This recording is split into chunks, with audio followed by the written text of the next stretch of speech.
It'll be interesting to see what these players do.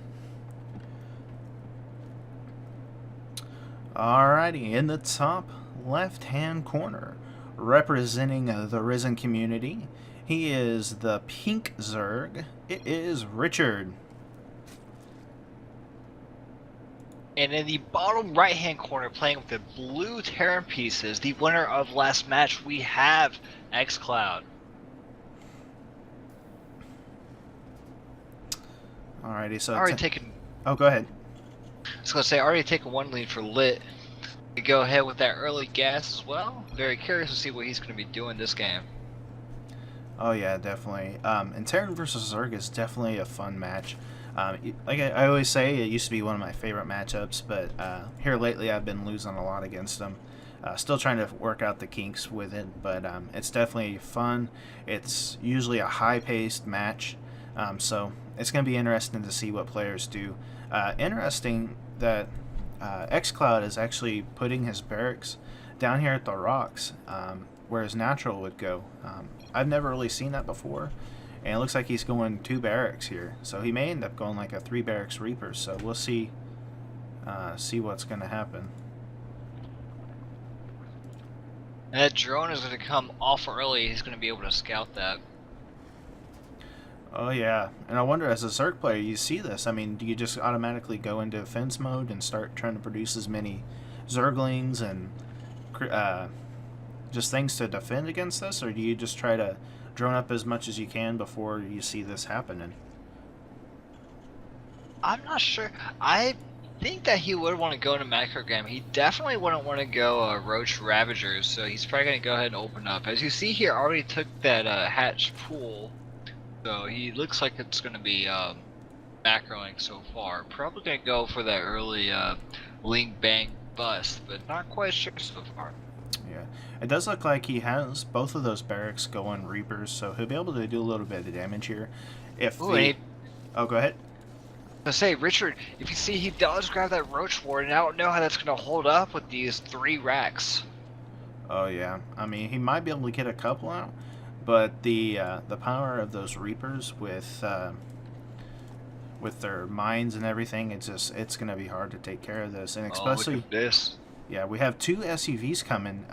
It looks like he may try to build on some barracks. He's going for that Reaper rush.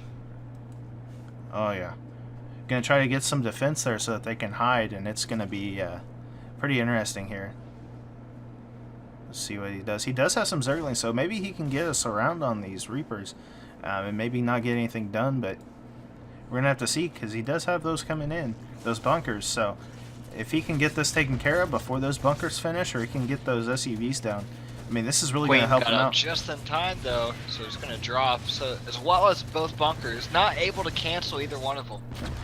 He is morphing in some Ravengers, so that should help him out some, especially with being able to get all these units. So he should be able to defend this, and then plus he still has that extractor, and so he should be able to still see. Yeah, he sees.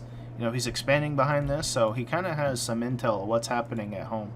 Look at this Excloud going for that push again with 4 Reapers into the main mineral line. Pulling the drones back. Wow. Great job. Ravagers.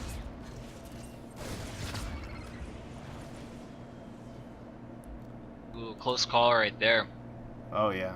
I mean, that definitely could have been way worse than what it was. So he's defending this pretty well, so that's definitely good. Let's see if he can keep that up and maybe even try to shut this down completely.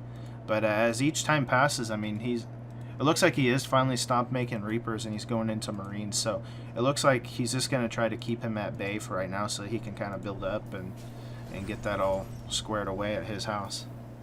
Yeah, building 2 more racks in a factory as well as a CC. Going to go ahead and expand.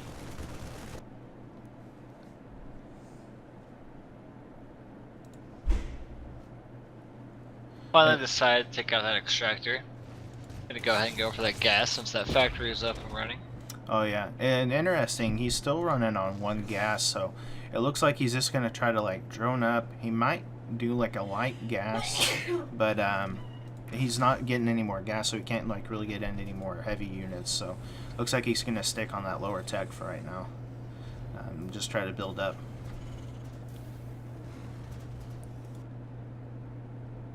Yeah, finally going for that starport.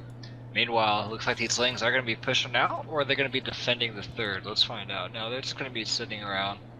We do have those Reapers, Reapers though, coming they back scout in. it. Ooh, taking out a couple Oh. Lings. Nice bomb. Ravagers coming to save the day. Oh, he's able to take out all those Lings, but at least he's still able to keep that hatchery, so that's definitely good for him if he can get that to finish and be able to get all that extra income and larva and really be able to get something done here. As well as evolution chambers finally coming down for the Zerg player.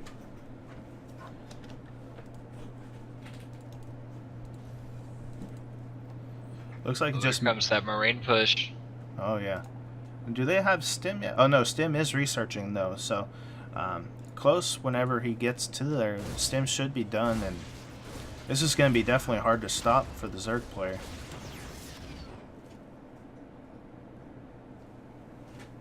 I don't know, that stem is looking a little late. Yeah. He should be able to hold. Got 1-1 coming in for the Zerg, but will it finish in time to help him out here? We're just going to have to see. But he is just kind of staying there. Look at that supply count, though. Yeah. You know, Zerg with 89. Gets that 58. Siege tank holding it up, though, with the bunker, so he's ready to defend. Meanwhile, Marine just getting obliterated by those Queens, Ravagers, and Lings. Oh yeah, and that was really big for the Zerg player, being able to defend that.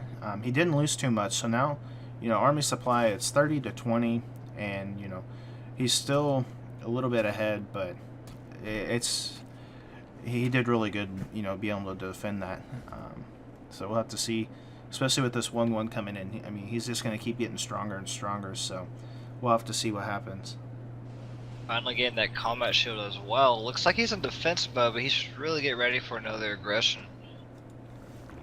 Oh yeah, him sitting back in defense is just letting the Zerg player build up, get stronger, and as the time goes by, you know, he's just going to keep getting stronger and stronger. That's not what you want, I guess, sir. You want to be able to keep pressuring him. Instead, you're letting him get a 4th hatchery. So he's going to be off with that mineral count. You can't let him do that. You have to go in just about right now. Yeah.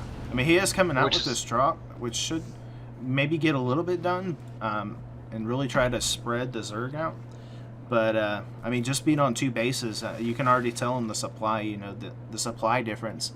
And even the workers difference, you know, Zerg is up, you know, double the units. So, you know, if he does do some damage, it's all about position. It doesn't look like he's going to be in the best position. He should really be moving out, scouting, finding out where the main army is. Instead, the Lings are going to scout it, I believe.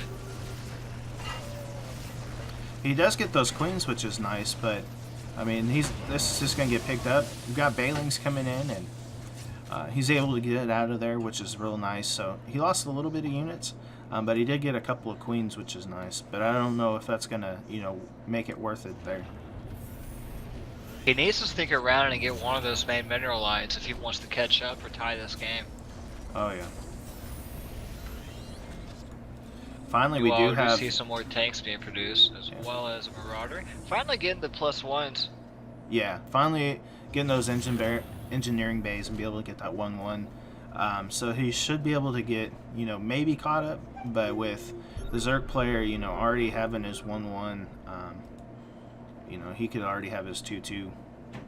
So we'll have to see here. Oh, and those Zerglings, they're going to be blocking this base from being able to drop. Which is going to be a pain, as well as we have that Overlord on the side, so it's definitely going to, you know, keep him. And he's getting those SUVs. He's just letting them die. He can't afford that loss.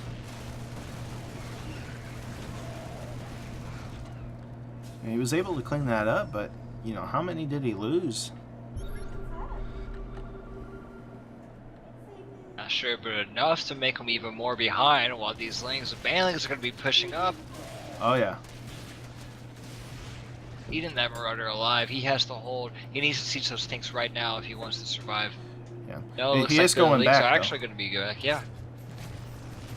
So, the Zerg is going to be playing it safe, knowing that he's ahead. He's going to go ahead and keep on macroing. Look at the supply, though. Almost twice as much as the Terran player. Oh, yeah. I mean, he's just the whole time, you know, he's just been able to freely mine up, to get SCV, or get overseers, get, you know, overlords, everything like that, and just, you know, really going untested. And he's done a phenomenal job of defending. So, I mean, look at all of these Zerglings. This is a Terran player's nightmare, and especially with those Bailings in the mix and the Ravagers. This is going to be really tough. I mean, he is getting the Planetary Fortress, which might help a little bit, but with all these Zerglings and everything, I mean, this is going to be so hard to overtake. The only thing I could see that would work well for him is with this small cavern here with the rocks. I mean, they're just going to kind of flood in almost single file, so it's going to be where he should be able to get some good tank hits off, and looks like some mine hits, but I mean, it's just so much there, and you know. I don't think that's going to be able to stop him. Even if he has 3 siege things and a Widow Mine, it's not going to be enough to stop this. Especially with those Banelings, they're going to plow right through the supply depots and bunker. Oh yeah, yeah. It looks like he's even throwing mutas in the mix now. So, I mean, really, he's just, you know, the map is his playground. First man is going to come in for the distraction while he takes out that Planetary Fortress. It is going to go down. No, he lifts it up just in time, but it is on fire. He needs to repair that right now if he wants to keep it. Oh, yeah. Meanwhile, more Banelings are going to be produced, already mutated. Going to go back in and finish off that Planetary Fortress. Is it going to go down? Oh, some big hits, but still so much of an army. It's 185 to 110. There's 111 army supply to 84. So definitely the Terran player is outmatched, and he's getting supply blocks. So, and there's the GG. Richard from Embers takes it for the second game, 1-1.